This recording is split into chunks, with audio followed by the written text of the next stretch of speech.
Hey guys, in this video I'm going to knap a piece of New York limestone. It does seem to have some chert in it, so it's like a cherty limestone, but this is very similar to the pure limestone that I've seen that I've knapped before. This just works a little bit easier, but it's still limestone. It also seems to have some shale deposits in it, and we're going to see what I could come up with. Limestone.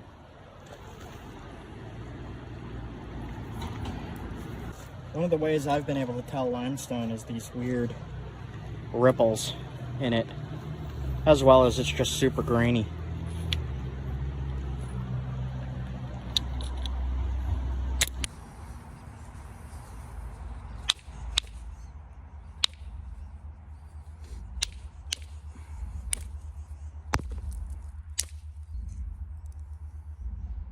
First thing I'm going to do is spall this down and biface it using a copper billet from my flintknapping kit.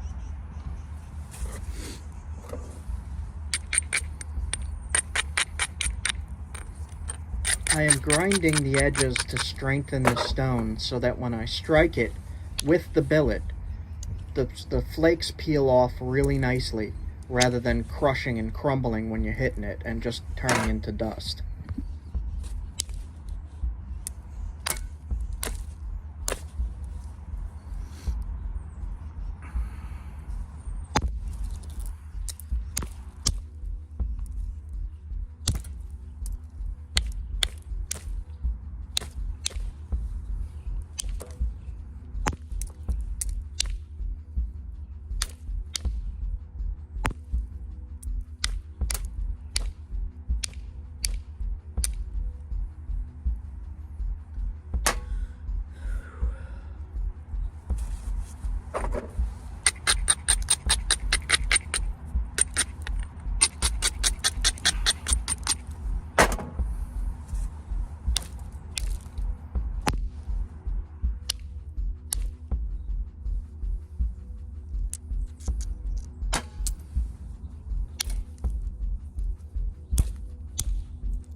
The next step is I'm going to use my Ishi stick made from Delron and a copper nail to drive smaller flakes off the biface.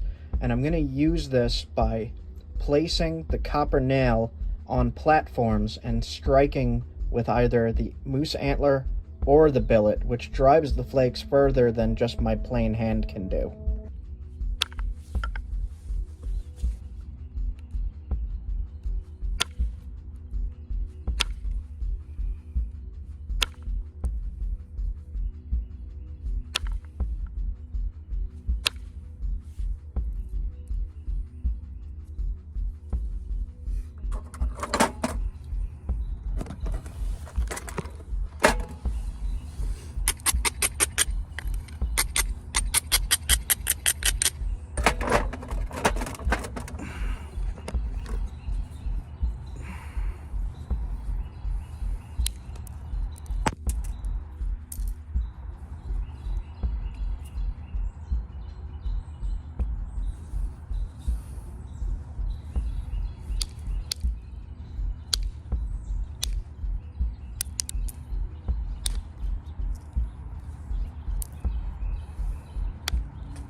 Each time you strike the point, you are removing material and making the biface smaller and smaller. So this takes some careful planning to what kind of spearpoint, arrowhead, or knife that you want.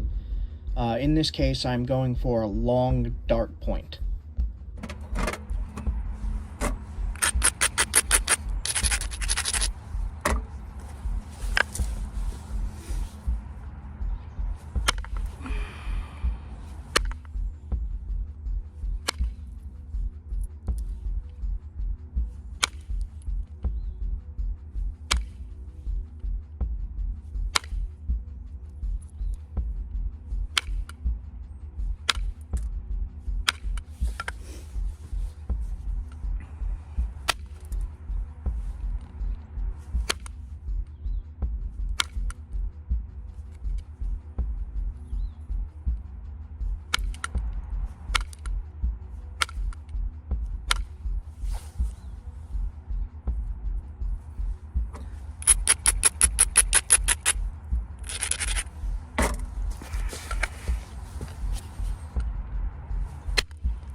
Start shaping the point, you're going to want to flip the point back and forth, zigzagging, to make the edge able to be even. If you need to take a lot of mass off one side, the best bet is to zigzag it, grind it, and then thin the thicker side. And the way you thin it is you rest the copper flaker on the platform, you press in hard on the flaker into the point, and then when you hit down, it takes a long flake off.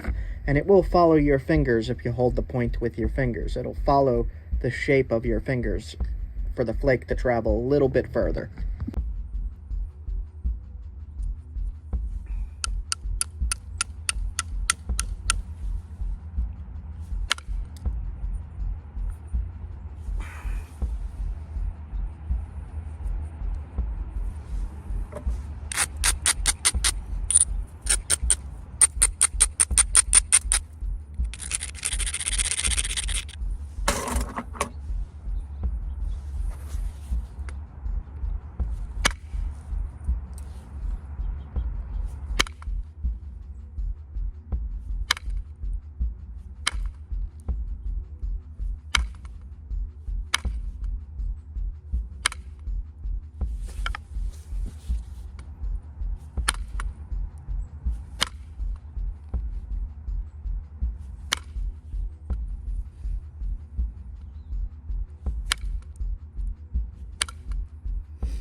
At this point, I am going to switch to pressure flaking with a caribou antler flaker and a copper flaker. I'm using goat hide leather to protect my hand while I'm doing this. Pressure flaking is the same as indirect flaking, except you're pushing the pressure in and down with your wrists, shoulder, and legs. In this demonstration, I am holding it up high so you could see what I am doing.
Here I will use a smaller copper billet to drive off smaller flakes. As the point gets thinner, you're not going to want to use a heavy billet.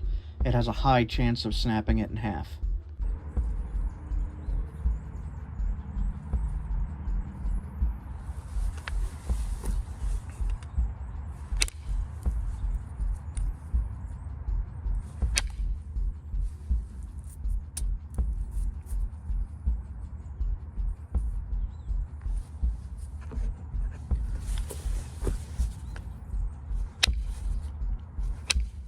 And now we're at the tricky part. This is where I attempt to put in some pretty good notches. The notches, when you're hafting this tool to wood, you're going to want the notches to line up evenly so that when you slide it into the wooden shaft, you can tie with sinew through these notches. And then when it dries, it grabs and pulls it all together, and then you have a usable spear point. But this part is the most tricky. I use indirect to start my notches, and then I use the copper pressure flaker to finish the notches.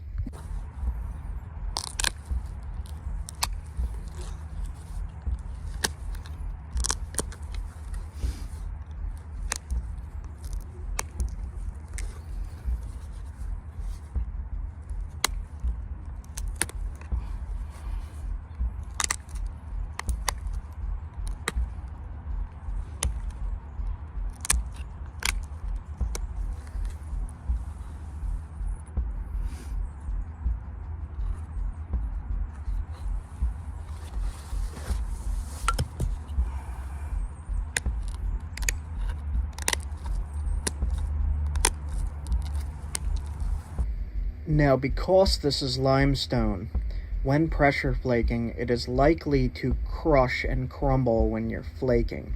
It's going to be very hard to get long flakes when pressure flaking. You're better off using indirect. But when you're pressure flaking it, you'll notice that it almost kind of bevels the edge a little bit. And you'll see what I mean towards the end. I do wind up grinding the edge and pressure flaking it, ishy stick indirect flaking it in order to make it thinner. But you'll see what's going on here in a minute, and you'll see that this is getting sharper and sharper and thinner and thinner.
doing some final sharpening on this and just finishing the shape. And as you can see, this is a really difficult material.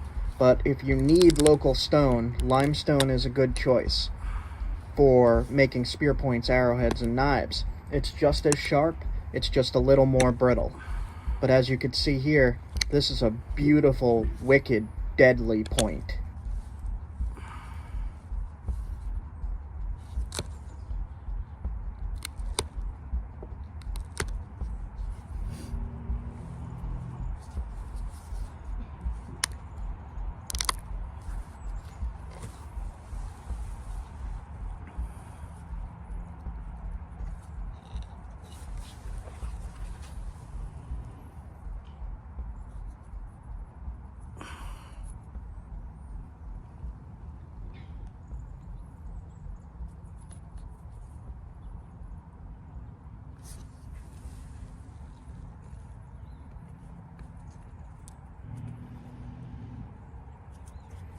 I hope you guys like this. Have a good one. See you soon.